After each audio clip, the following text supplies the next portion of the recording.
Hello everyone, welcome to STEM with Chantel. I'm Chantel, and this is Ty.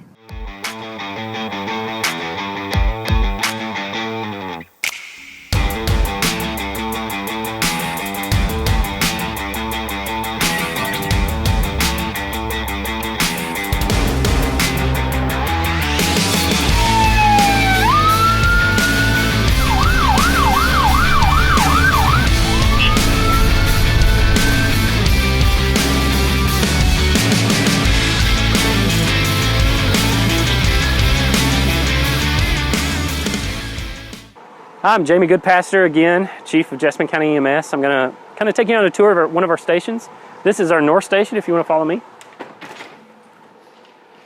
This is our North Station. It's kind of our nerve center. It's literally where every crew member has to cycle through after pretty much every call.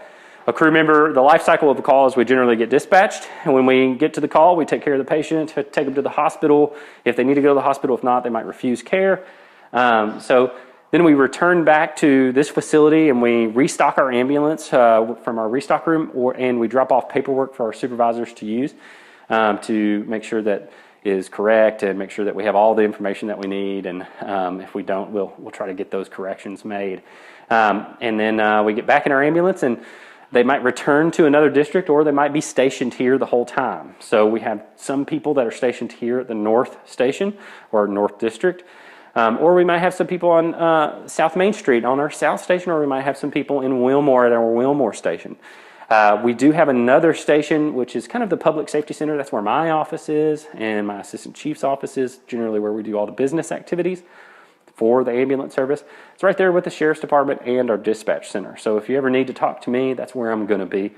Our staff are generally housed at our North, South, and West Station. So behind me, you'll see some computers. This computer area and this monitoring area is mostly for documentation. So our electronic health records, we have mobile data terminals in the truck where we input all of the EHR information.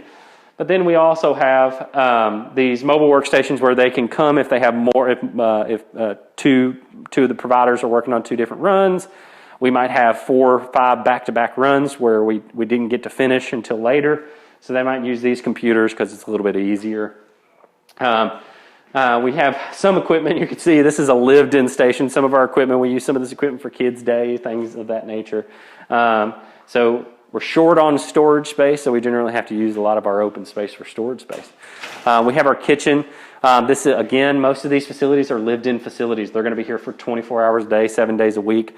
So we're going to have our normal kitchen supplies. They have fridge. They have utensils, things of that nature. And like I said, you can see all the bottles and everything around. This is where they generally live for 12 to 24 hours at a time.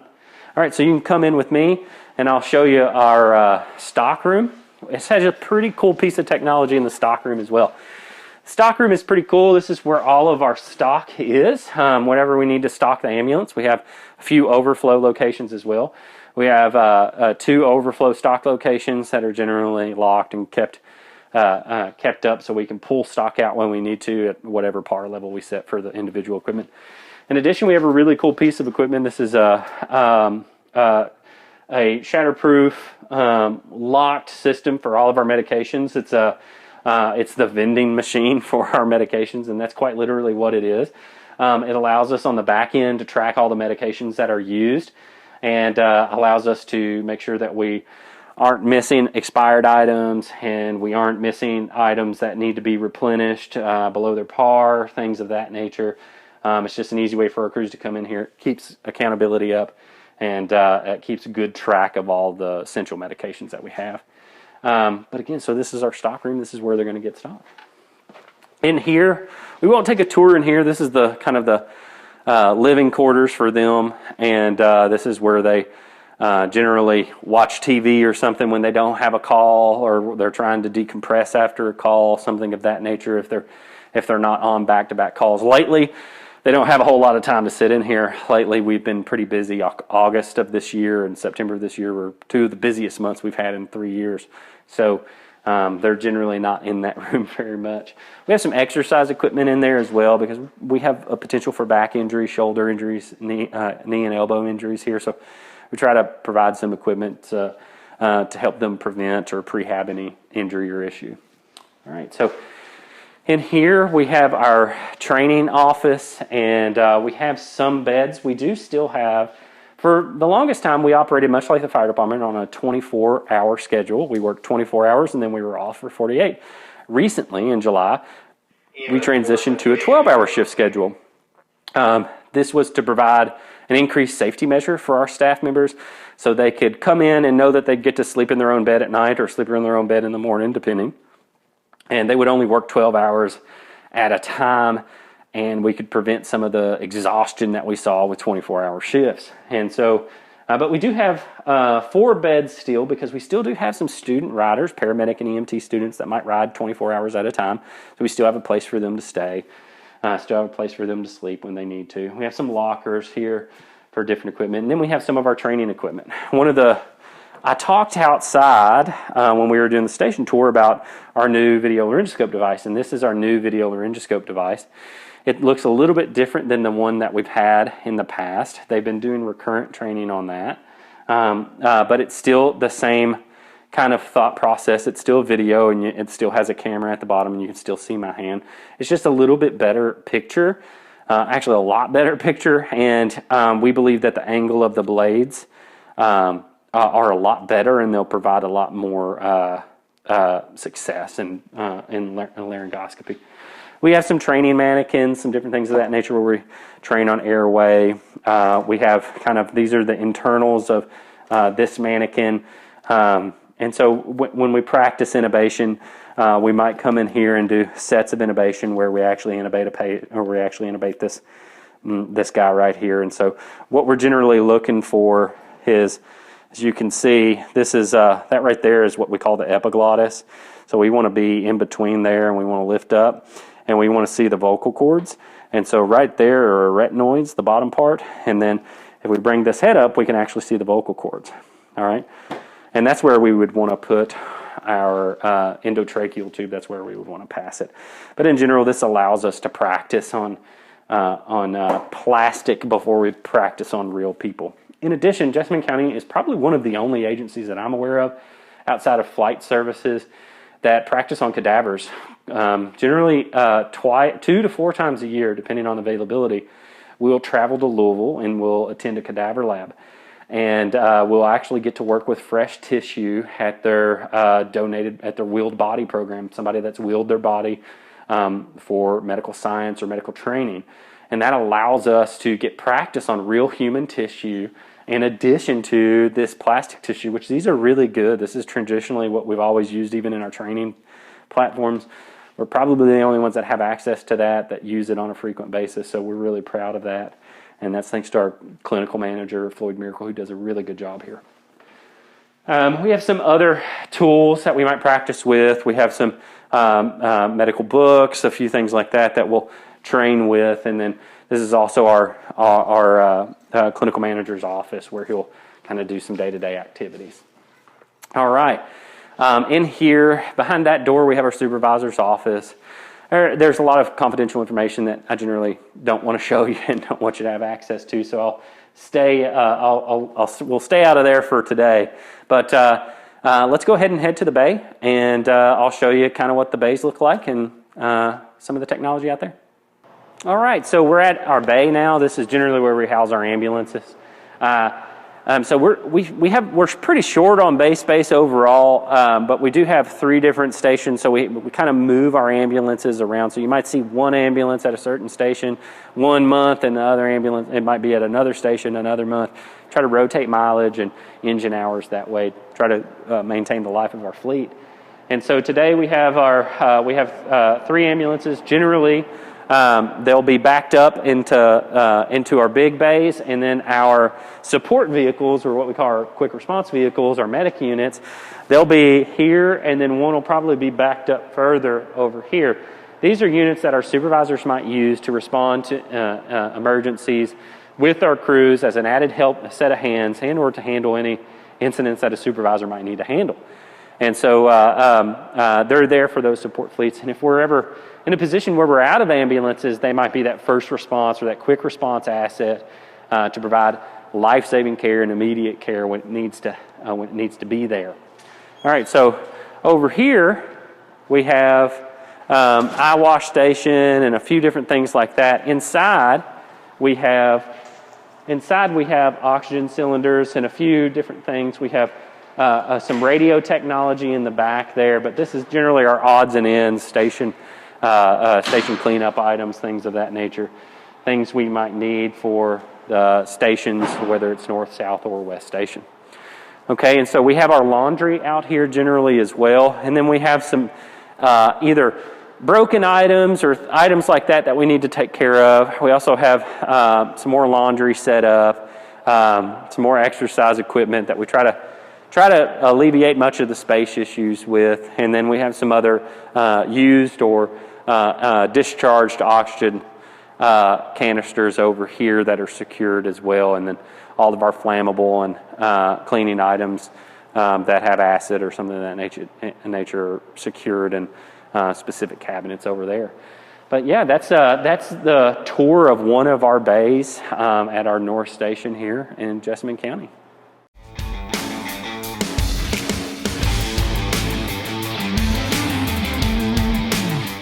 So every morning when we go through our trucks, we check off every piece of equipment.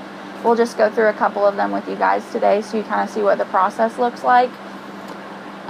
So right now I'm going to be checking off our main ALS bag. This is what goes in with us on every single call, along with a couple other pieces of equipment.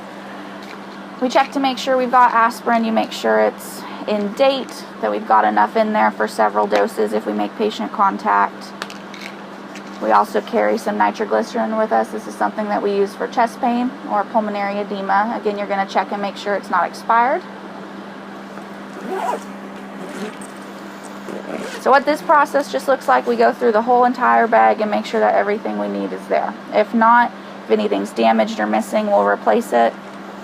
And we make sure we've just got enough stuff for several patients before we need to come back and restock. And you want to be really thorough when you go through all of this. Make sure you've got everything, because you never know what you're going to be going out on. So you want to make sure you're prepared. Everything looks good in here. Whoever was on this truck last must have done a good job restocking. This one's our medication bag. We carry a bunch of different meds in here. We want to make sure we've got all the needles and syringes that we might need to draw up the meds. We carry a bunch of different sizes of those. And again, we're just going to go through every single medication and make sure we've got everything in date. Nothing's broken, no seals are broken. Here we've got a couple boxes of Narcan, which we'll talk about in a different video for you guys. Some atropine, calcium chloride. This one's broken, so we'll need to replace that one. And then a bunch of different med vials here. It's a tedious process. You kind of have to take your time, go through, make sure everything looks good, because again, it could be somebody's life in your hands and you want to make sure everything is where it needs to be. All our meds look good except for that one.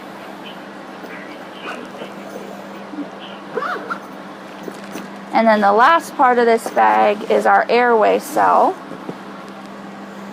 So if somebody's not breathing right, we have to go in and kind of manage their airway at a little bit higher level. We can do that. If your equipment is electronic, you want to make sure that the batteries in it are working. Check and make sure your screens are all okay. So here you can see screen looks good, battery's full. If for some reason something happens and this screen isn't working, we carry a couple of other different blades essentially that we can use to still get that airway. And these ones you don't have to have that screen working. So this is just kind of our fallback plan if we need it. And everything in here looks good. Check and make sure our pulse ox turns on. This is how we can measure your heart rate and your oxygen level. And battery's good on that too. And then we've got a glucometer too to check sugar. Make sure we've got enough of the little test strips. All right, so everything looks good. And again, where we did find that one thing that needs to be replaced, we'll go back through and replace it. And then we'll kind of just replace things as we use them throughout the day. Hi, I'm Jana McGarvey. I'm an EMT here at Jessamine County EMS. I've been here for about a year. I'm going to show you and kind of walk you through how we check off our vent every morning. Every morning we check off our vent to just make sure that all the settings are correct if we need it. So I'll run you through how we do that. We'll turn it on. It takes a second to kick on. So we'll do the pre-op check and we'll do the tightness to see, like, I guess if there's really any leaks. So when it says tighten patient system, you just put your hand over it and just wait for it to be done. And then if there's a check next to it, then you passed it. Then you'll do the flow center. And then you'll disconnect it, and then you'll put this little attachment on it and flip it over. And you can feel like the air coming out of it. There's a little valve in there that it will check to make sure all that's working well.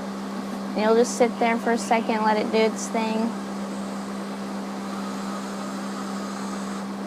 And then you'll turn it around and do it again. And then you'll just put this piece back over here so you don't lose it. And so that one passed. The last one you only do if it tells you to do it. So we just kind of ignore that one until the actual system tells you to do it. Then you'll just exit out of it and then turn it back off. And then you'll move on to the next thing you're going to check off.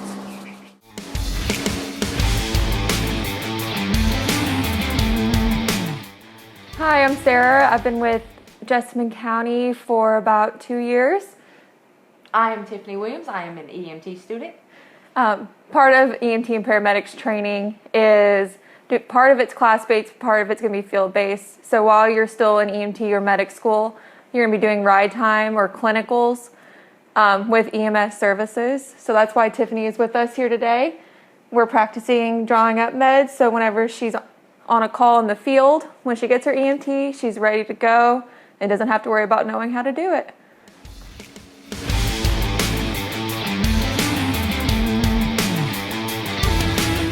My name is April. I'm a lieutenant with Jessamine County EMS. I've been a shift commander since 2006.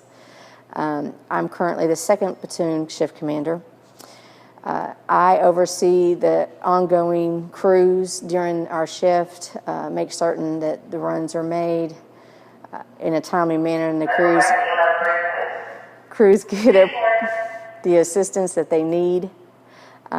I chase runs. The runs that I typically chase are going to be runs that are more on a critical side, or if all my units are out and I'm closer, I get to the scene first so that patients don't have to wait.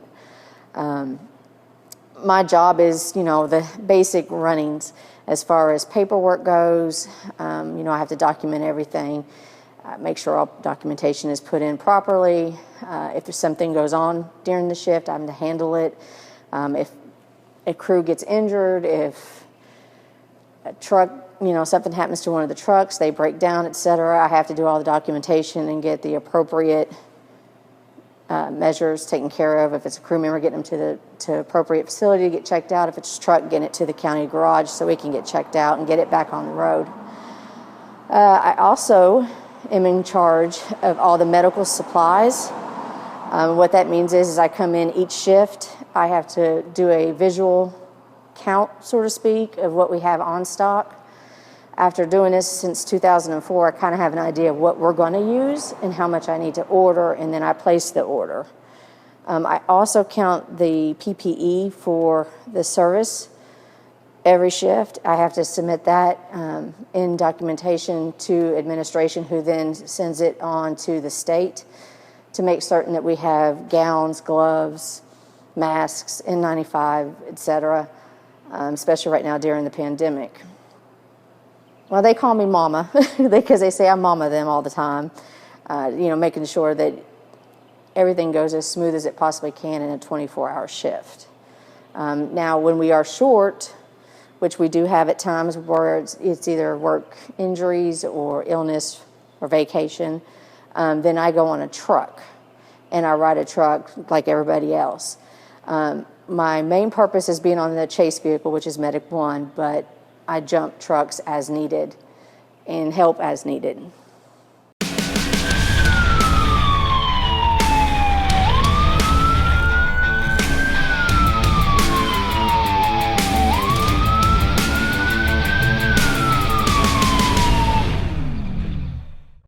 Thanks for watching. If you would like to see more STEM with Chantel videos, check out this playlist. If you want to know when JCPL puts out more content, click the subscribe button and the notification bell.